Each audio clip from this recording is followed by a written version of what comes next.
को गुण नाही आपे तरस पयोई। तरस पया मेह रामत होई। सतगुर सज्जन मिलिया। नानक नाम मिले ता जीवा। तन मन थीवै हरिया। बेसुमार अथा अगनत अतुल। ज्यों बलावह त्यों नानक दास बोले। ज्यों बलाव त्यों नानक दास बोले। सतगुरां दी साजी नवाजी परम सत्कारजोग गुरु साध संगत ਸਰਬੱਤ ਮਾਈ ਭਾਈ ਵਡਭਾਗੇ ਹੋ। ਜਿਸ ਸਮੇਂ ਦੇ ਦੌਰਾਨ ਧੰਨ ਧੰਨ ਮਹਾਂਪੁਰਖ ਬਾਬਾ ਪ੍ਰੇਮ ਸਿੰਘ ਜੀ ਪੂਰੀ ਵਾਲੇ ਇਹਨਾਂ ਦੇ ਦਰ ਸਥਾਨਾਂ 'ਤੇ ਸੱਜਣ ਸੱਚਾ ਪਾਤਸ਼ਾਹ ਸਿਰ ਸ਼ਾਹਾਂ ਦੇ ਸਾਹ ਭਾਵ ਸਤਿਗੁਰੂ ਸਾਹਿਬ ਸ੍ਰੀ ਗੁਰੂ ਗ੍ਰੰਥ ਸਾਹਿਬ ਮਹਾਰਾਜ ਜੀ ਦੀ ਰਹਿਮਤ ਕਿਰਪਾ ਦਾ ਸਦਕਾ ਲਾਹਾ ਪ੍ਰਾਪਤ ਕਰ ਰਹੇ ਹੋ। ਸਤਿਗੁਰੂ ਜੀ ਸਰਬੱਤ ਦੀ ਹਾਜ਼ਰੀ ਦਰ ਪ੍ਰਵਾਨ ਕਰਨ ਅਤੇ ਆਪ ਜੀ ਨੇ ਰਹਿਮਤ ਬਖਸ਼ਣੀ। ਨਿਮਾਣੇ ਨਤਾਣੇ ਅਣਜਾਣ ਜੀ ਦੀ ਹਾਜ਼ਰੀ ਪ੍ਰਵਾਨ ਕਰਨੀ ਕਿ ਇਸ ਪਵਿੱਤਰ ਗੁਰਬਾਣੀ ਦੇ ਸੰਬੰਧ ਵਿੱਚ ਜੋ ਹਾਜ਼ਰੀ ਭਰ ਰਹੇ ਹਾਂ, ਇਸ ਅਣਜਾਣ ਜੀ ਦੀ ਵੀ ਸਾਂਝ ਬਣ ਸਕੇ ਦੇ ਅਨੁਸਾਰ ਜੀਵਨ ਬਣਾਉਣ ਦੀ ਸਤਿਗੁਰੂ ਜੀ ਬਖਸ਼ਿਸ਼ ਕਰਨ। ਬੇਨਤੀ ਪ੍ਰਵਾਨ ਕਰਨੀ। ਵਾਹਿਗੁਰੂ ਜੀ ਕਾ ਖਾਲਸਾ ਵਾਹਿਗੁਰੂ ਜੀ ਕੀ ਫਤਿਹ ਜੀ। ਗੁਰੂ ਕੀ ਸਾਧ ਸੰਗਤ, ਇਹ ਜੋ ਆਪ ਜੀ ਨੇ ਧੰਨ ਗੁਰੂ ਅਰਜਨ ਦੇਵ ਮਹਾਰਾਜ ਇਸ ਬਾਣੀ ਦੇ ਸੰਪਾਦਕ ਸ਼ਾਂਤੀ ਦੇ ਪੁੰਜ ਪੰਜਵੇਂ ਸਤਿਗੁਰੂ ਧੰਨ ਗੁਰੂ ਅਰਜਨ ਦੇਵ ਮਹਾਰਾਜ ਜੀ ਦਾ ਫਰਮਾਨ ਸਰਵਣ ਕੀਤਾ ਹੈ ਤੇ ਸਤਿਗੁਰੂ ਜੀ ਇਸ ਮਹੀਨੇ ਦੇ ਵਿੱਚ ਸਾਨੂੰ ਜੋ ਫਰਮਾਨ ਕਰ ਰਹੇ ਹਨ, ਅਸੁਨ ਪ੍ਰੇਮ ਉਮਾਹੜਾ ਕਿਉਂ ਮਿਲੀਏ ਹਰ ਜਾਏ। ਪਿਛਲਾ ਸਮਾਂ ਸਤਿਗੁਰਾਂ ਦੀ ਰਹਿਮਤ ਦਾ ਸਦਕਾ ਸੁਖ ਸ਼ਾਂਤੀ ਨਾਲ ਬਤੀਤ ਹੋਇਆ ਤੇ ਅੱਜ ਜੋ ਇਹ ਮਹੀਨਾ ਪ੍ਰਵੇਸ਼ ਹੋਇਆ ਹੈ, ਸਮੇਂ ਦੀ ਚਾਲ ਅਨੁਸਾਰ ਅਸੁਣ ਦਾ ਭਾਵ ਇਹ ਵੀ ਵਿਦਵਾਨਾਂ ਨੇ ਕੀਤਾ ਹੈ ਕਿ ਹੇ ਜੀਵ ਆ ਤੇ ਸੁਣ। ਆ ਕੇ ਪਰਮੇਸ਼ਰ ਦਾ ਨਾਮ ਸੁਣ। ਜੋ ਕਹਿੰਦੇ ਹਰ ਕਾ ਨਾਮ ਧਿਆਏ ਸੁਣ ਸਭਨਾ ਨੂੰ ਕਰਦਾਨ। ਇਹ ਗੱਲ ਤਾਂ ਹੁੰਦੀ ਹੈ ਜੇ ਸਾਡੇ ਅੰਦਰ ਪ੍ਰੇਮ ਜਾਗਦਾ ਹੈ, ਖਿੱਚ ਹੁੰਦੀ ਹੈ ਮਿਲਣ ਦੀ। ਇੱਥੋਂ ਪਤਾ ਲੱਗਦਾ ਹੈ, ਸਤਿਗੁਰੂ ਕਹਿੰਦੇ ਜਿਨ ਕੋ ਲੱਗੀ ਪਿਆਸ ਅੰਮ੍ਰਿਤ ਸੇ ਖਾਏ। ਸਿਆਣੇ ਕਹਿੰਦੇ ਜਿਹਨੂੰ ਭੁੱਖ ਲੱਗੀ ਹੋਵੇ ਤੇ ਉਹਨੂੰ ਕਿਸੇ ਤਰ੍ਹਾਂ ਦਾ ਵੀ ਭੋਜਨ ਹੋਵੇ, ਕੋਈ ਲੂਣ ਮਿਰਚ ਵੱਧ ਘੱਟ ਵੀ ਹੋਵੇ ਜਾਂ ਸਾਦਾ ਭੋਜਨ ਵੀ ਹੋਵੇ, ਉਸ ਵੇਲੇ ਉਹ ਦਵਾ ਦਵ ਛਕਣ ਦੀ ਗੱਲ ਕਰਦਾ, ਮੇਰੀ ਭੁੱਖ ਮਿਟ ਜਾਵੇ। ਤੇ ਆਮ ਜਿਹੜਾ ਬੰਦਾ ਕੁਝ ਅੱਗੇ ਹੀ ਗੁਜ਼ਾਰੇ ਵਿੱਚ ਉਹਨੇ ਕਹਿਣਾ ਇਹਦੇ ਵਿੱਚ ਆਹ ਘਾਟ ਹੈ, ਆਹ ਘਾਟ ਹੈ। ਤੇ ਜਿਹਨੂੰ ਇਸ ਲੋੜ ਹੈ ਭੋਜਨ ਦੀ ਛਕਣ ਵਾਸਤੇ, ਭੁੱਖ ਲੱਗੀ ਹੈ, ਤੇ ਉਹ ਭਾਈ ਚਾਹੁੰਦਾ ਜਿਸ ਤਰ੍ਹਾਂ ਵੀ ਹੋ ਸਕੇ ਮੈਨੂੰ ਮਿਲ ਜਾਵੇ। ਸਤਿਗੁਰੂ ਜੀ ਕਹਿੰਦੇ ਕਈ ਵਾਰ ਮਨੁੱਖ ਕਹਿੰਦਾ ਜੇ ਰੱਬ ਕਰਾਵੇਗਾ ਤਾਂ ਕਰ ਲਵਾਂਗੇ। ਉੱਥੇ ਵੀ ਸਤਿਗੁਰਾਂ ਸਾਨੂੰ ਇਹ ਚੇਤਾਵਨੀ ਦਿੱਤੀ ਹੈ ਕਿ ਭਾਈ ਜਦੋਂ ਭੁੱਖ ਲੱਗਦੀ ਹੈ ਉਦੋਂ ਨਹੀਂ ਬੰਦਾ ਸੋਚਦਾ ਰੱਬ ਦੇਵੇਗਾ ਤੇ ਖਾ ਲਵਾਂਗੇ, ਤੇ ਉਸ ਵੇਲੇ ਭੱਜ ਨੱਸ ਪੂਰੀ ਕਰਦਾ। ਇੱਥੋਂ ਤੱਕ ਜਾ ਕਰਕੇ ਜਿੱਥੇ ਭੋਜਨ ਰੱਖਿਆ ਹੋਵੇ ਇਹਨੂੰ ਆਪ ਫੋਲਣ ਦੀ ਕੋਸ਼ਿਸ਼ ਕਰਦਾ, ਮੈਂ ਛੇਤੀ ਛਕ ਲਵਾਂ। ਸਤਿਗੁਰੂ ਜੀ ਕਹਿੰਦੇ ਇਸ ਪ੍ਰਕਾਰ ਜਿਹੜੇ ਰੱਬ ਦੇ ਪਿਆਰੇ ਹਨ ਉਹਨਾਂ ਦੇ ਅੰਦਰ ਇੱਛਾ ਹੁੰਦੀ ਹੈ ਕਿ ਜਿਹੜੇ 24,000 ਸਵਾਸ ਰੋਜ਼ ਦੇ ਇਹ ਮਨੁੱਖ ਦੇ ਜਾ ਰਹੇ ਹਨ ਤੇ ਇਹ ਨਾ ਹੋਵੇ ਜਿਹੜੇ ਬਾਕੀ ਦੇ ਵਿਅਰਥ ਚਲੇ ਜਾਣ। ਜਿਹੜਾ ਸਮਾਂ ਲੰਘ ਗਿਆ ਉਹ ਤੇ ਲੰਘ ਚੁੱਕਾ ਹੈ। ਪਰਮੇਸ਼ਰ ਕਿਰਪਾ ਕਰੇ ਛੇਤੀ ਤੋਂ ਛੇਤੀ ਆਪਣਾ ਜੀਵਨ ਸਵਾਰਨ ਵਾਸਤੇ ਗੁਰੂ ਦੀ ਸ਼ਰਨ ਵਿੱਚ ਪਹੁੰਚ ਜਾਈਏ। ਧੰਨ ਗੁਰੂ ਰਾਮਦਾਸ ਮਹਾਰਾਜ ਜੀ ਕਹਿੰਦੇ ਜਦੋਂ ਪਤਾ ਲੱਗ ਜਾਵੇ ਤੇ ਬਿਲਮ ਪਲ ਢਿੱਲ ਨਾ ਕੀਜੈ, ਜਾਏ ਸਾਧੂ ਚਰਨ ਲੱਗੀਜੈ। ਉਸ ਵੇਲੇ ਪਰਮੇਸ਼ਰ ਦੇ ਪਿਆਰੇ ਧੰਨ ਸਤਿਗੁਰੂ ਜੀ ਉਹਨਾਂ ਦੀ ਸ਼ਰਨ ਵਿੱਚ ਜਾ ਕਰਕੇ ਉਹਨਾਂ ਦੀ ਸਿੱਖਿਆ ਨੂੰ ਪ੍ਰਾਪਤ ਕਰੀਏ। ਗੁਰੂ ਕੀ ਸੰਗਤ ਵਿੱਚ ਜਾ ਕੇ ਆਪਣੀ ਮੱਤ ਛੱਡ ਕੇ ਗੁਰੂ ਕੀ ਮੱਤ ਨੂੰ ਧਾਰਨ ਕੀਤਾ ਜਾਵੇ, ਫਿਰ ਕਿਰਪਾ ਹੁੰਦੀ ਹੈ। ਸੋ ਸਤਿਗੁਰੂ ਜੀ ਕਥਨ ਕਰ ਰਹੇ ਹਨ ਜਿਨ੍ਹਾਂ ਦੇ ਅੰਦਰ ਪਿਆਸ ਹੈ ਉਹਨਾਂ ਦੀ ਕਿਹੋ ਜਿਹੀ ਅਵਸਥਾ ਹੁੰਦੀ ਹੈ। ਆਓ ਸੁਣਨ ਦਾ ਯਤਨ ਕਰੋ, ਚਾਰਨ ਕਰੋ। ਸਤਿਨਾਮ ਸ੍ਰੀ ਵਾਹਿਗੁਰੂ ਸਾਹਿਬ ਜੀ। ਸਤਿਨਾਮ ਸ੍ਰੀ ਵਾਹਿਗੁਰੂ ਸਾਹਿਬ ਜੀ। ਅਸੁਨ ਪ੍ਰੇਮ ਉਮਾਹੜਾ ਕਿਉ ਮਿਲਿਐ ਹਰ ਜਾਏ। महाराज जी एक जगियासू की अवस्था दसी है जिन्हां दे अंदर प्रेम जागया है। कहते उधरों ये महीना आरंभ होया है तो साढ़े अंदर प्यास है परमेश्वर नूं मिलण दी। वो महाड़ा कहते चाह पैदा होया, उदम पैदा होया है।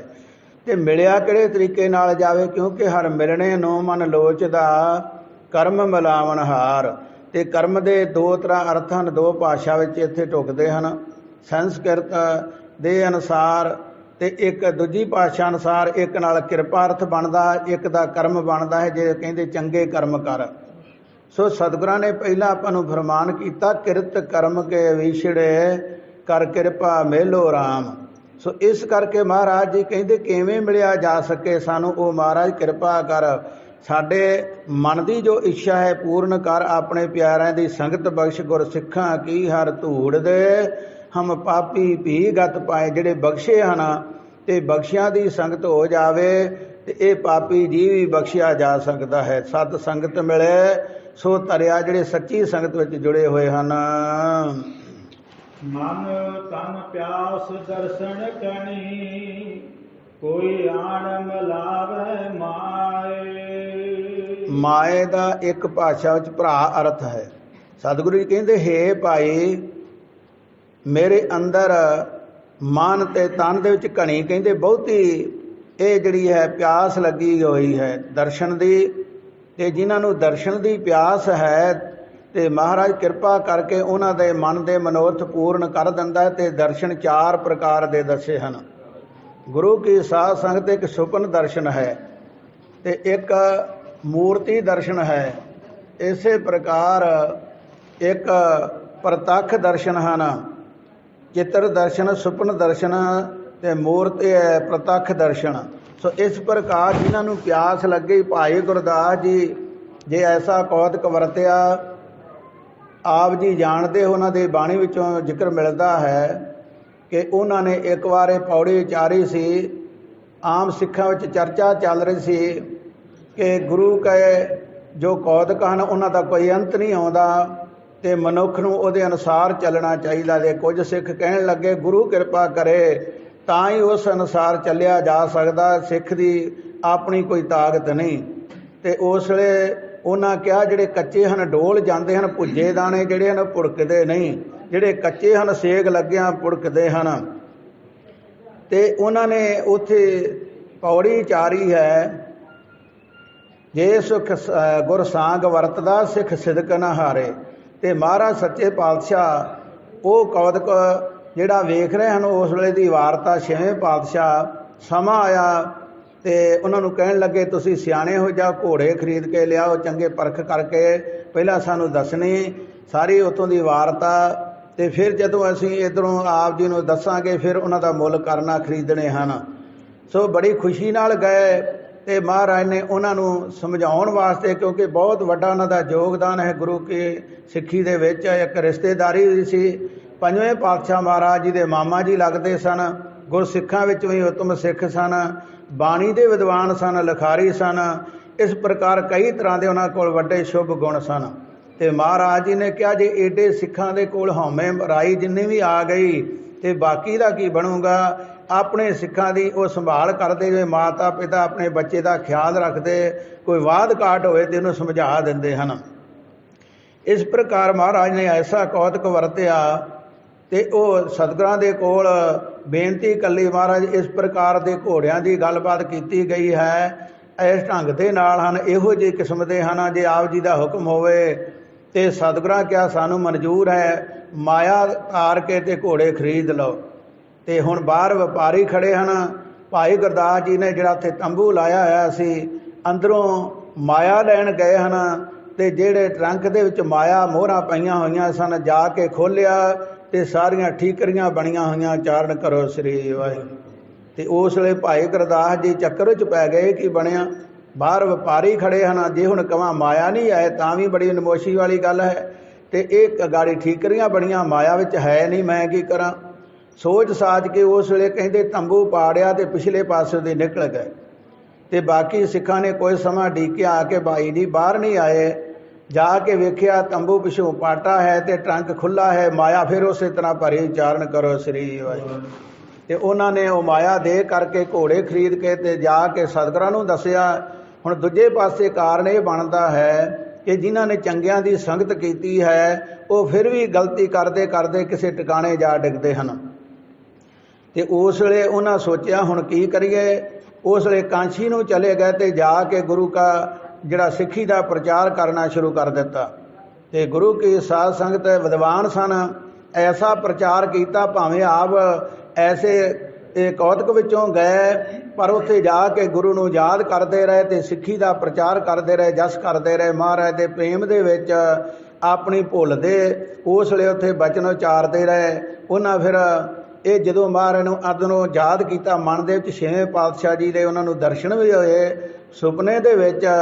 ਫਿਰ ਇਹਨਾਂ ਬੇਨਤੀਆਂ ਵੀ ਕੀਤੀਆਂ ਤੇ ਗੁਰੂ ਕੀ ਸਾਧ ਸੰਗਤ ਉਸ ਵੇਲੇ ਉੱਥੇ ਜਿਹੜਾ ਰਾਜਾ ਸੀ ਉਸ ਇਲਾਕੇ ਦਾ ਉੱਥੇ ਚਿੱਠੀ ਗਈ ਮਹਾਰਾਜ ਦੀ ਕਿ ਤੇਰੇ ਇਲਾਕੇ ਵਿੱਚ ਸਾਡਾ ਇੱਕ ਚੋਰ ਹੈ ਤੇ ਉਹਨੂੰ ਸਾਡੇ ਕੋਲ ਮੁਸ਼ਕਾਂ ਬਣ ਕੇ ਭੇਜਣਾ ਕਰੋ।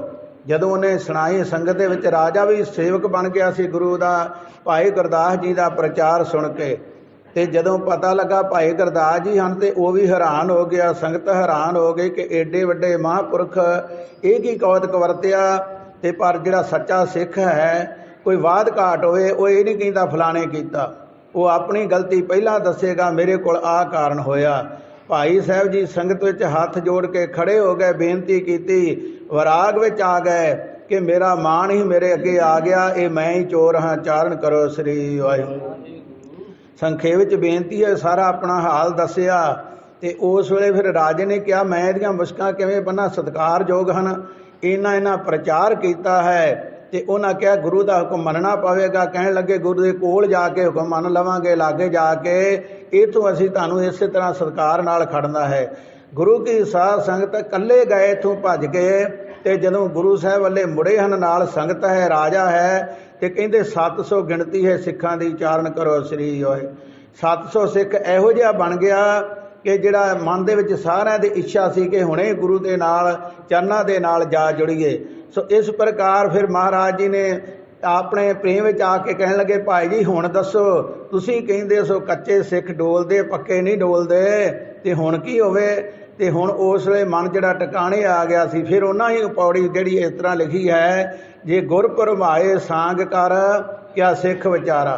ਕਹਿੰਦੇ ਜੇ ਗੁਰੂ ਦਾ ਐਸਾ ਵੱਡਾ ਕੌਤਕ ਪਰਚਾ ਪੈ ਜਾਵੇ ਤੇ ਸਿੱਖ ਦੀ ਤਾਕਤ ਕੀ ਹੈ, ਆਪਣੇ ਆਪ ਕੁਝ ਕਰ ਸਕੇ, ਤੇਰੀ ਕਿਰਪਾ ਨਾਲ ਹੀ ਜੋ ਕੁਝ ਹੋ ਸਕਦਾ ਹੈ। ਸੋ ਗੁਰੂ ਕੀ ਸਾਧ ਸੰਗਤ ਇਸ ਪ੍ਰਕਾਰ ਕਈਆਂ ਨੂੰ ਪ੍ਰਤੱਖ ਦਰਸ਼ਨ ਹੋਏ, ਜਿਵੇਂ ਧੰਨੇ ਭਗਤ ਨੂੰ ਜਾਂ ਹੋਰ ਅਨੇਕਾਂ ਦੀਆਂ ਸਾਖੀਆਂ ਆਉਂਦੀਆਂ ਹੈ। ਸੰਖੇਪ ਵਿੱਚ ਬੇਨਤੀ ਹੈ, ਇੱਕ ਹੁੰਦੇ ਹਨ ਮੂਰਤੀ ਦਰਸ਼ਨ, ਜਿਵੇਂ ਮੂਰਤਾਂ ਦੇ ਵਿੱਚ ਫੋਟੋਆਂ ਦੇ ਵਿੱਚ ਦਰਸ਼ਨ ਕੀਤੇ ਜਾਂਦੇ ਹਨ, ਉਹਨੂੰ ਵੇਖ ਕੇ ਚੇਤਾ ਆ ਜਾਂਦਾ ਹੈ। ਕਈ ਕਹਿੰਦੇ ਮੂਰਤੀ ਪੂਜਾ ਮਾੜੀ ਹੈ, ਇੱਥੇ ਮੂਰਤੀ ਪੂਜਾ ਉਹ ਮੰਨੀ ਗਈ ਹੈ ਜਿਹੜੀ ਆਪ ਹੀ ਮੂਰਤਾਂ ਮਿੱਟੀ ਦੀਆਂ ਬਣਾ ਲੈਣੀਆਂ, ਉਹਨਾਂ ਦੇ ਮੂੰਹ ਨੂੰ ਖੀਰ ਪ੍ਰਸ਼ਾਦ ਲਾ ਕੇ ਮੁੜ ਕੇ ਸਵਾਹ ਨਾਲ ਮਾਂਜਦੇ ਹਨ, ਬਾਹਰੋਂ ਧੂਪ ਧਕਾਉਂਦੇ ਹਨ, ਛਕ ਆਪ ਜਾਣਾ, ਮੂਰਤੀ ਨੇ ਛਕਣਾ ਨਾ।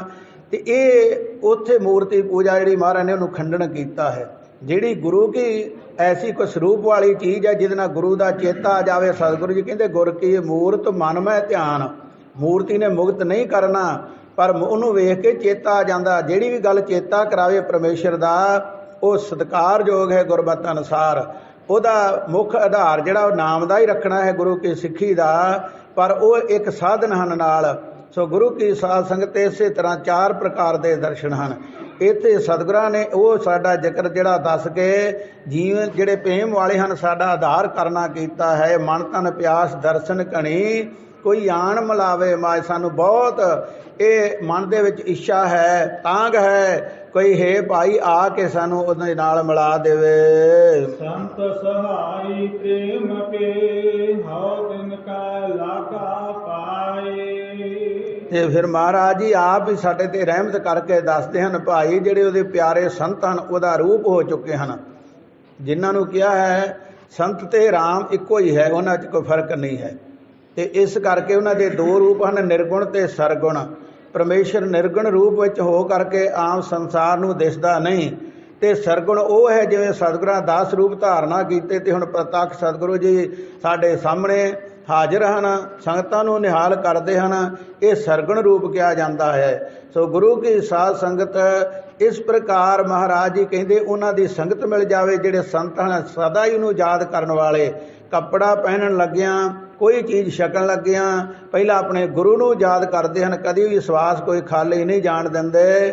ਐਸੇ ਜਿਹੜੇ ਸੰਤ ਹਨ ਕਦੀ ਉਹਨੂੰ ਭੁਲਾਉਂਦੇ ਨਹੀਂ। ਕਹਿੰਦੇ ਉਹਨਾਂ ਦੀ ਸੰਗਤ ਮਿਲੇ ਉਹ ਮਿਲਾ ਸਕਦੇ ਹਨ, ਉਹਨਾਂ ਵਿੱਚ ਪਹੁੰਚ ਹੈ ਉਹਦੇ ਨਾਲ ਆਉਣ ਜਾਣ ਦੀ, ਗੱਲਬਾਤ ਕਰਨ ਦੀ। ਉਹ ਵਿਚੋਲੇ ਗੁਰੂ ਸੱਚੇ ਹੋਣ ਹੋਏ ਵਿਚੋਲਾ, ਆਣ ਮਿਲਾਵੇ ਤਾਂ ਕਿਰਪਾ ਹੋਵੇਗੀ। ਬਿਨ ਪ੍ਰਭ ਕਿਉ ਸੁਖ ਪਾਈਐ, ਦੂਜੀ ਨਾਹੀ ਜਾਏ। ਕਹਿੰਦੇ ਜੋ ਐਸੇ ਸੰਤਾਂ ਦੇ ਚਰਨੀ ਲੱਗੇ ਤੇ ਫਿਰ ਪਤਾ ਲੱਗਾ ਕਿ ਪਰਮੇਸ਼ਰ ਦੀ ਰਹਿਮਤ ਤੋਂ ਬਿਨਾਂ ਕੋਈ ਸੁਖ ਪ੍ਰਾਪਤ ਨਹੀਂ ਹੁੰਦਾ। ਡਿੱਠਾ ਸਭ ਸੰਸਾਰ ਸੁਖ ਨਾ ਨਾਮ ਬਿਨ। ਕਹਿੰਦੇ ਸਾਰੇ ਸੰਸਾਰ ਵੱਲੇ ਨਜ਼ਰ ਮਾਰ ਕੇ ਵੇਖੀ ਹੈ, ਕੋਈ ਵੀ ਸੁਖੀ ਨਹੀਂ। ਬਾਹਰੋਂ ਭਾਵੇਂ ਸਾਰੇ ਹੱਸ ਕੇ ਬੋਲਦੇ ਹਨ, ਬੜੀ ਚੜ੍ਹਦੀ ਕਲਾ ਹੈ, ਤੇ ਉਸ ਵੇਲੇ ਜਦੋਂ ਉਹਨੂੰ 2-4 ਬਚਨ ਪੁੱਛੋ ਤਾਂ ਆਪਣੇ ਦੁੱਖ ਦੱਸਣ ਲੱਗ ਪੈਂਦਾ ਹੈ। ਸਤਿਗੁਰਾਂ ਕਿਹਾ ਦੁੱਖੀਆਂ ਪੰਡਾਂ ਖੁੱਲੀਆਂ, ਸੁੱਖ ਨਾ ਨਿਕਲਿਆ ਕੋਏ। ਜਿਹਨੂੰ ਪੁੱਛ ਕੇ ਵੇਖੋ ਅਗਲਾ ਦਵਾਈਆਂ ਦੇਣ ਲੱਗ ਪੈਂਦਾ, ਮੈਨੂੰ ਤੇ ਆਹ ਮੁਸ਼ਕਿਲ ਹੈ। ਕਿਸੇ ਨੂੰ ਕੋਈ ਦੁੱਖ ਹੈ, ਕਿਸੇ ਨੂੰ ਕੋਈ ਦੁੱਖ ਹੈ। ਫਿਰ ਦੁੱਖ ਹੀ ਕਈ ਪ੍ਰਕਾਰ ਦੇ ਹਨ, ਕੋਈ ਸਮਾਜਿਕ ਦੁੱਖ, ਕੋਈ ਸਰੀਰਕ ਦੁੱਖ। ਇਸ ਪ੍ਰਕਾਰ ਸਤਿਗੁਰੂ ਜੀ ਕਹਿੰਦੇ ਇਹ ਹਨ ਐਸੀਆਂ ਮੁਸ਼ਕਿਲਾਂ, ਇਹ ਪਰਮੇਸ਼ਰ ਦੀ ਕਿਰਪਾ ਤੋਂ ਬਿਨਾਂ ਸੁੱਖ ਨਹੀਂ ਮਿਲਦਾ। ਸਤਿਗੁਰਾਂ ਤਾਂ ਕਿਹਾ ਜੋ ਸੁਖ ਚਾਹੇ, ਜੋ ਸੁਖ ਕਉ ਚਾਹੇ ਸਦਾ ਸਰਨ ਰਾਮ ਕੀ ਲੈ। ਹੇ ਭਾਈ ਜੇ ਸਦਾ ਵਾਸਤੇ ਸੱਚਾ ਸੁਖ ਚਾਹੁੰਦਾ ਹੈ ਤੇ ਉਹਦੀ ਸ਼ਰਨ ਵਿੱਚ ਆਉਣਾ ਪਵੇਗਾ, ਜਿਹਨੇ ਤੈਨੂੰ ਦੁਨੀਆ ਤੇ ਭੇਜਿਆ ਹੈ। ਤੇ ਤਾਂ ਹੀ ਕਿਹਾ ਇਹ ਸਰੀਰਾ ਮੇਰਿਆ ਇਸ ਜਗ ਮੈਂ ਆਏ ਕਹਿ, ਕਿਆ ਤੁਧ ਕਰਮ ਕਮਾਇਆ ਹੈ। ਜਿਹੜਾ ਕੰਮ ਕਰਨ ਆਇਆ ਤੂੰ ਕੀਤਾ ਨਹੀਂ, ਸਮਾਂ ਐਵੇਂ ਵਿਅਰਥ ਚਲਿਆ ਗਿਆ। ਭਾਵੇਂ ਕਿੰਨੇ ਕਾਰੋਬਾਰ ਕਰ ਲਏ, ਕਮਾਈਆਂ ਕਰ ਲਈਆਂ, ਪਰ ਜੇ ਗੁਰੂ ਵਾਲਾ ਬਣਿਆ ਨਹੀਂ ਤੇ ਕੁਝ ਵੀ ਪੱਲੇ ਨਹੀਂ ਪਿਆ। ਇਸ ਕਰਕੇ ਸਤਿਗੁਰੂ ਜੀ ਕਹਿੰਦੇ ਹਨ ਵਿਣ ਪ੍ਰਭ ਕਿਉਂ ਸੁਖ ਪਾਈਏ, ਦੂਜੀ ਨਾ ਹੀ ਜਾਏ। ਜਾਏ ਦਾ ਅਰਥ ਇੱਥੇ ਹੈ ਜਗ੍ਹਾ। ਕਹਿੰਦੇ ਦੂਜੀ ਥਾਂ ਹੀ ਕੋਈ ਨਹੀਂ ਜਿੱਥੋਂ ਸੁੱਖ ਮਿਲ ਸਕੇ। ਮਿਲਣਾ ਹੈ ਤੇ ਪਰਮੇਸ਼ਰ ਦੇ ਨਾਮ ਦੇ ਨਾਲ ਮਿਲਣਾ ਹੈ। ਸਿਆਣਿਆਂ ਨੇ ਕਥਨ ਕੀਤਾ ਹੈ, ਨਾ ਸੁਖ ਵਿੱਚ ਗ੍ਰਸਤ ਦੇ, ਨਾ ਸੁਖ ਛੱਡ ਗਿਆ। ਸੁਖ ਹੈ ਵਿੱਚ ਵਿਚਾਰ ਦੇ, ਸਤਿਗੁਰ ਸ਼ਰਨ ਪਿਆ। ਗੁਰੂ ਦੀ ਮੱਤ ਦੀ ਵਿਚਾਰ ਕੀਤੀ ਜਾਵੇ, ਸੋਝੀ ਆਉਂਦੀ ਹੈ। ਜਿਨੀ ਚਾਖਿਆ ਪ੍ਰੇਮ ਰਸ, ਸੇ ਤ੍ਰਿਪਤ ਰਹੇ ਆਕਾਏ। ਸਤਿਗੁਰੂ ਜੀ ਕਥਨ ਕਰਦੇ ਪਾਏ ਜਿਨ੍ਹਾਂ ਨੂੰ ਉਹਦਾ ਨਾਮ ਦਾ ਰਸ ਆ ਗਿਆ। ਰਸ ਕਦੋਂ ਆਉਣਾ ਹੈ? ਸ੍ਰੀ ਜਪਜੀ ਸਾਹਿਬ ਵਿੱਚ ਆਪ ਜੀ ਜਾਣਦੇ ਹੋ, ਤਿੱਥੇ ਨਾਦ ਬਨੋਦ ਕੋਡ ਆਨੰਦ। ਇਹਦਾ ਭਾਵ ਇਹ ਬਣਦਾ ਹੈ ਜਿਵੇਂ ਕੋਈ ਰੋਗੀ ਹੈ ਤੇ ਉਹਨੂੰ ਕੋਈ ਕਹਿ ਦੇਵੇ ਅੰਗੂਰ ਲਿਆ ਕੇ ਛਕ, ਤੈਨੂੰ ਉਹਦੇ ਨਾਲ ਕੁਝ ਮਨ ਨੂੰ ਧੀਰਜ ਆਵੇਗੀ ਤੇ ਤਾਕਤ ਮਿਲੇਗੀ। ਤੇ ਉਹ ਸੁਣ ਕੇ ਉਹਦੇ ਮਨ 'ਚ ਥੋੜ੍ਹੀ ਖੁਸ਼ੀ ਹੁੰਦੀ ਹੈ ਕਿ ਮੈਂ ਮੰਗਾਵਾਂ। ਫਿਰ ਜਦੋਂ ਜਾ ਕੇ ਅੰਗੂਰ ਵੇਖੇ ਜਾਂਦੇ ਹਨ, ਉਹਦੇ ਨਾਲ ਹੋਰ ਮਨ ਦੇ ਵਿੱਚ ਖੁਸ਼ੀ ਵੱਧਦੀ ਹੈ ਕਿ ਹੁਣ ਛਕਣੇ ਹਨ। ਫਿਰ ਵੇਖ ਕੇ ਉਹਨਾਂ ਨੂੰ ਖਰੀਦਿਆ, ਜਦੋਂ ਖਾ ਲੈ, ਖਾਣ ਤੋਂ ਬਾਅਦ ਉਹਦੇ ਆਨੰਦ ਦਾ ਪਤਾ ਲੱਗਦਾ ਹੈ। ਜਿਵੇਂ ਸਿਆਣੇ ਕਹਿੰਦੇ ਔਲੇ ਦਾ ਖਾਧਾ, ਸਿਆਣੇ ਦਾ ਕਿਹਾ, ਮਗਰੋਂ ਚੇਤਾ ਆਉਂਦਾ ਹੈ। ਸੋ ਇਸ ਪ੍ਰਕਾਰ ਸਤਿਗੁਰੂ ਜੀ ਕਹਿੰਦੇ ਹਨ ਨਾਦ ਬਨੋਦ ਕੋਡ ਆਨੰਦ, ਵਿਣ ਪ੍ਰਭ ਕਿਉਂ ਸੁਖ ਪਾਈਏ, ਦੂਜੀ ਨਾ ਹੀ ਜਾਏ। ਸੋ ਇਹਦੇ ਜਿਹੜੇ ਪਰਮੇਸ਼ਰ ਦੇ ਪਿਆਰੇ ਉਹਨਾਂ ਨਾਮ ਦਾ ਰਸ ਚੱਖਿਆ। ਤੇ ਨਾਮ ਦਾ ਰਸ ਜਿਹੜਾ ਪਹਿਲਾਂ ਆਨੰਦ ਨਹੀਂ ਆਉਂਦਾ, ਸਾਡਾ ਮਨ ਜੁੜਦਾ ਨਹੀਂ। ਕਹਿ ਦੇਈਦਾ ਹੈ ਸਾਡੇ ਕੋਲ ਸਮਾਂ ਨਹੀਂ, ਮਨ ਨਹੀਂ ਕਰਦਾ, ਸਰੀਰ ਠੀਕ ਨਹੀਂ।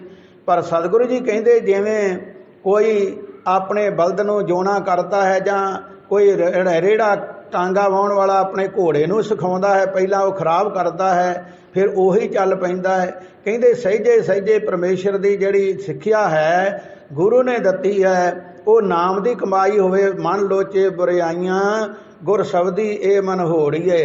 ਇਹ ਮਨ ਨੂੰ ਟਿਕਾਣੇ ਲਿਆਉਣਾ ਤੇ ਉਸੇ ਨਹੀਂ ਲਿਆਉਣਾ ਹੈ। ਮੁੜ ਮੁੜ ਉੱਧਰ ਧਿਆਨ ਆ ਜਾਵੇ। ਜਿਵੇਂ ਵਾਹਣ ਦੇ ਵਿੱਚ ਪਹਿਲਾਂ ਤੁਰਨਾ ਔਖਾ ਹੈ, ਫਿਰ ਪੈਂਤੜਾ ਬਣ ਜਾਂਦਾ, ਡੰਡੀ ਬਣ ਜਾਂਦੀ, ਫਿਰ ਰਾਹ ਹੋਰ ਸੌਖਾ ਹੋ ਜਾਂਦਾ ਹੈ। ਇਸ ਤਰ੍ਹਾਂ ਮਨ ਇੱਧਰ ਜੁੜਦਾ ਜੁੜਦਾ ਫਿਰ ਜਦੋਂ ਜੁੜ ਗਿਆ ਮੁੜ ਕੇ ਕੋਈ ਤੋੜਨ ਵਾਲਾ ਨਹੀਂ। ਸਰੀਰ ਭਾਵੇਂ ਕੋਈ ਤੋੜ ਦੇਵੇ ਪਰ ਮਨ ਨਹੀਂ ਟੁੱਟਦਾ। ਐਸੀ ਫਿਰ ਕਿਰਪਾ ਹੋ ਜਾਂਦੀ ਹੈ। ਤੇ ਸਤਿਗੁਰੂ ਜੀ ਕਥਨ ਕਰਦੇ ਹਨ ਜਿਨੀ ਚਾਖਿਆ ਪ੍ਰੇਮ ਰਸ ਸੇ ਤ੍ਰਿਪਤ ਰਹਿ ਆਘਾਏ। ਆਘਾਏ ਤੋਂ ਭਾਵ ਹੁੰਦਾ ਹੈ ਕਿ ਜਿਹੜਾ ਸੰਪੂਰਨ ਤੌਰ 'ਤੇ ਉਹ ਰੱਜ ਗਿਆ। ਉਹਨੂੰ ਕੋਈ ਕਹੇ ਹੁਣ ਥੋੜ੍ਹਾ ਬਹੁਤਾ ਛਕ ਲਾ, ਕਹਿੰਦਾ ਮੈਨੂੰ ਲੋੜ ਹੀ ਨਹੀਂ, ਮਜਬੂਰੀ ਹੁਣ ਮੈਂ ਛਕ ਨਹੀਂ ਸਕਦਾ। ਤੇ ਜੇ ਫਿਰ ਵੀ ਛੱਕ ਕੇ ਫਿਰ ਕੋਈ ਨਾ ਕੋਈ ਖਾਈ ਪੀ ਜਾਂਦਾ, ਸਮਝੋ ਇਹਦਾ ਮਨ ਨਹੀਂ ਰੱਜਿਆ। ਲੋੜ ਤੇ ਭਾਵੇਂ ਪੂਰੀ ਹੋ ਗਈ ਪਰ ਮਨ ਦੀ ਭਾਵਨਾ ਨਹੀਂ ਗਈ। ਤੇ ਸਤਿਗੁਰੂ ਜੀ ਕਹਿੰਦੇ ਰੱਬ ਦੇ ਪਿਆਰਿਆਂ ਨੇ ਨਾਮ ਦਾ ਰਸ ਚੱਖਿਆ, ਇੰਨਾ ਰਸ ਆ ਗਿਆ ਮੁੜ ਕੇ ਹੋਰ ਰਸ ਵੱਲੇ ਉਹਦਾ ਕੋਈ ਧਿਆਨ ਨਹੀਂ ਰਿਹਾ। ਆਪ ਤਿਆਗ ਬੇਨਤੀ ਕਰਹਿ, ਲਿਹੋ ਪ੍ਰਭੂ ਲੜ ਲਾਏ। ਕਹਿੰਦੇ ਇਸ ਘਰ ਵਿੱਚ ਆਉਣਾ ਹੈ ਤੇ ਸਭ ਤੋਂ ਪਹਿਲਾਂ ਆਪਣੇ ਆਪ ਦੀ ਮੱਤ, ਆਪਣੀ ਚਤਰਾਈ, ਆਪਣੀ ਤਾਕਤ, ਆਪਣੀ ਜੋ ਸੰਪਤੀ ਜਾਇਦਾਦ ਸਾਰੀ ਦਾ ਹੰਕਾਰ ਛੱਡ ਦੇ, ਜੋ ਕੁਝ ਵੀ ਵਸਤੂ ਹੈ। ਤੇ ਫਿਰ ਗੁਰੂ ਦੀ ਕਿਰਪਾ ਹੋਏਗੀ। ਭਾਂਡਾ ਵਿਹਲਾ ਹੋਵੇਗਾ ਅੰਦਰੋਂ ਤਾਂ ਵਸਤੂ ਪਵੇਗੀ। ਆਸਾ ਜੀ ਦੀ ਵਾਰ ਵਿੱਚ ਆਉਂਦਾ, ਵਸਤੂ ਅੰਦਰ ਵਸਤ ਸਮਾਵੈ ਦੂਜੀ ਹੋਵੇ ਪਾਸ। ਭਾਂਡੇ ਵਿੱਚੋਂ ਦੂਜੀ ਵਸਤੂ ਪਾਸੇ ਹੋਵੇਗੀ ਤਾਂ ਹੀ ਹੋਰ ਕੁਝ ਪਵੇਗਾ। ਜੇ ਪਹਿਲਾਂ ਹੀ ਭਰਿਆ ਤੇ ਕੀ ਹੋਵੇਗਾ। ਸਾਡੇ ਮਨ ਵਿੱਚ ਹੋਰ ਕਈ ਕੁਝ ਭਰਿਆ ਪਿਆ ਹੈ ਤੇ ਪਰਮੇਸ਼ਰ ਦੀ ਕਿਰਪਾ ਕਿਵੇਂ ਹੋਏ। ਸਤਿਗੁਰੂ ਜੀ ਕਥਨ ਕਰਦੇ, ਇਸ ਕਰਕੇ ਜਿਨੀ ਚਾਖਿਆ ਪ੍ਰੇਮ ਰਸ ਸੇ ਤ੍ਰਿਪਤ ਰਹੇ ਆਕਾਏ।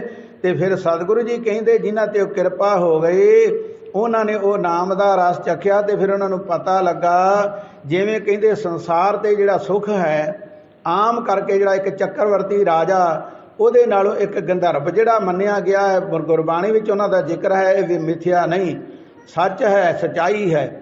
ਗੰਧਰਵ ਜਿਹੜੇ ਹਨ ਪੁਰੀਆਂ ਦੇ ਵਿੱਚ ਰਾਗ ਗਾਉਣ ਵਾਲੇ ਦੇਵਤਿਆਂ ਦੀ ਹਾਜ਼ਰੀ ਵਿੱਚ, ਉਹਨੂੰ ਕਹਿੰਦੇ ਚੱਕਰਵਰਤੀ ਰਾਜੇ ਨਾਲੋਂ 100 ਗੁਣਾ ਸੁੱਖ ਵੱਧ ਹੈ। ਇਸੇ ਤਰ੍ਹਾਂ ਅੱਗੇ ਤੋਂ ਅੱਗੇ 10 ਕੇ 11 12 ਸਟੇਜਾਂ ਆਉਂਦੀਆਂ ਹਨ। ਸਭ ਤੋਂ ਵੱਡਾ ਜਿਹੜਾ ਹੈ ਸਾਰੇ ਦੇਵਤਿਆਂ ਦਾ, ਪਿਤਰਾਂ ਦਾ ਜੜ, ਸਾਰਿਆਂ ਦੇ ਵੱਡੇ ਦੇਵਤੇ ਹਨ। ਇਹਨਾਂ ਤੋਂ ਉੱਪਰ ਇੰਦਰ ਤੋਂ ਅੱਗੇ ਬ੍ਰਹਮਾ ਨੂੰ ਜਿੰਨਾ ਸਾਰੀ ਉਮਰ ਦੇ ਵਿੱਚ ਸੁੱਖ ਮਿਲਣਾ ਨਹੀਂ। ਤੇ ਕਹਿੰਦੇ ਬ੍ਰਹਮ ਗਿਆਨੀ ਜਿਹੜਾ ਹੈ ਉਹਨੂੰ ਅੱਖ ਫਰਕਣ ਤੋਂ ਪਹਿਲਾਂ ਉਹਦੇ ਨਾਲੋਂ ਜ਼ਿਆਦਾ ਸੁੱਖ ਪ੍ਰਾਪਤ ਹੋ ਜਾਂਦਾ। ਚਾਰਣ ਕਰੋ ਸ੍ਰੀ ਵਾਹਿਗੁਰੂ। ਤੇ ਬ੍ਰਹਮਾ ਵਾਸਤੇ ਜਿਵੇਂ ਸਮੁੰਦਰ ਦੀ ਇੱਕ ਬੂੰਦ ਹੈ ਇੰਨੀ ਕੀ ਗਿਣੀ ਜਾਂਦੀ ਹੈ।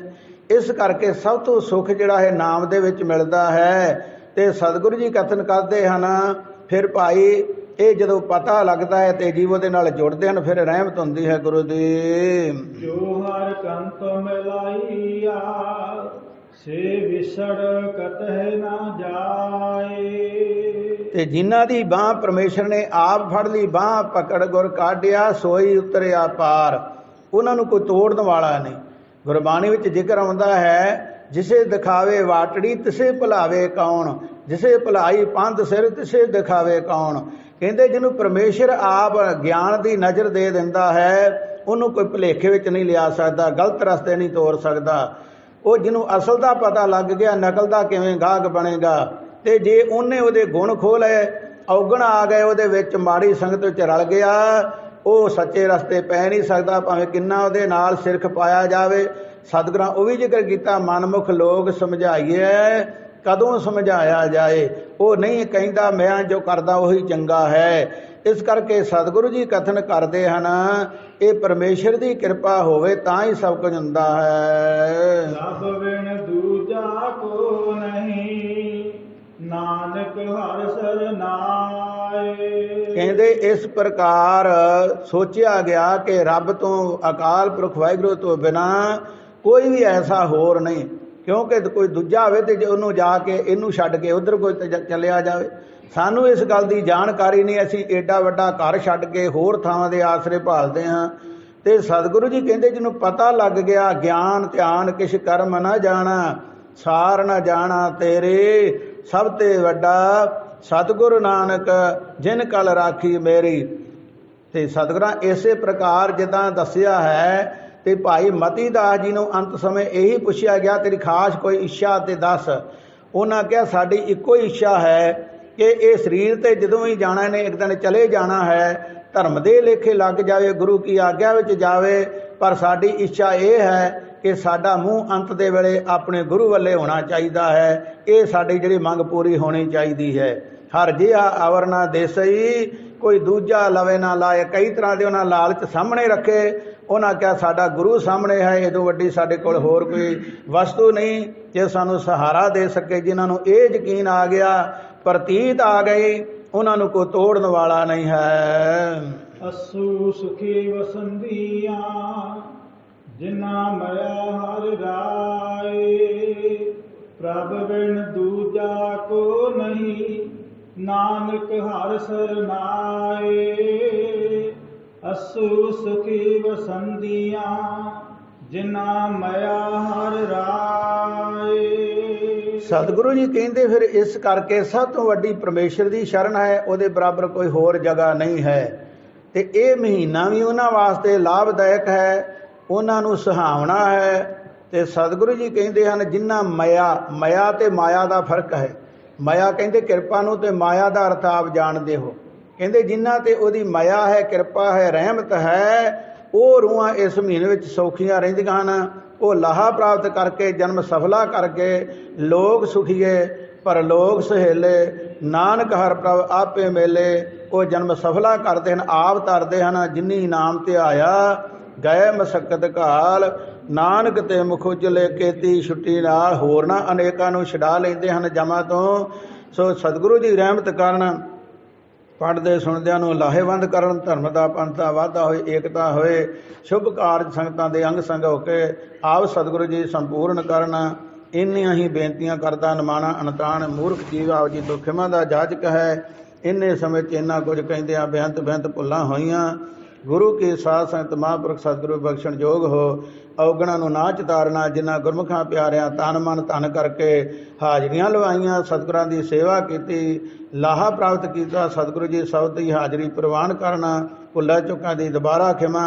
ਹੁਣ ਕੜਾਹ ਪ੍ਰਸ਼ਾਦ ਦੀ ਦੇਗ ਵਰਤਣ ਲੱਗੀ, ਪ੍ਰੰਤ ਗੁਰੂ ਕੇ ਲੰਗਰ ਵਿੱਚ ਜੋ ਸਿੱਖ ਸੇਵਾਦਾਰਾਂ ਨੇ ਆਪਣਾ ਪ੍ਰਬੰਧ ਕੀਤਾ ਹੈ ਜਲ ਪਾਣੀ ਦਾ, ਭਾਈ ਦੇਗ ਪ੍ਰਾਪਤ ਕਰਕੇ ਫਿਰ ਲੰਗਰ ਵਿੱਚ ਪ੍ਰੇਮ ਨਾਲ ਹਾਜ਼ਰੀਆਂ ਲਵਾਓ। ਸਤਿਗੁਰੂ ਜੀ ਰਹਿਮਤ ਬਖਸ਼ਣਾ, ਨਾਨਕ ਨਾਮ ਚੜ੍ਹਦੀ ਕਲਾ, ਤੇਰੇ ਭਾਣੇ ਸਰਬੱਤ ਦਾ ਭਲਾ। ਜੋ ਬੋਲੇ ਸੋ ਨਿਹਾਲ। ਵਾਹਿਗੁਰੂ ਜੀ ਕਾ ਖਾਲਸਾ, ਵਾਹਿਗੁਰੂ ਜੀ ਕੀ ਫਤਿਹ।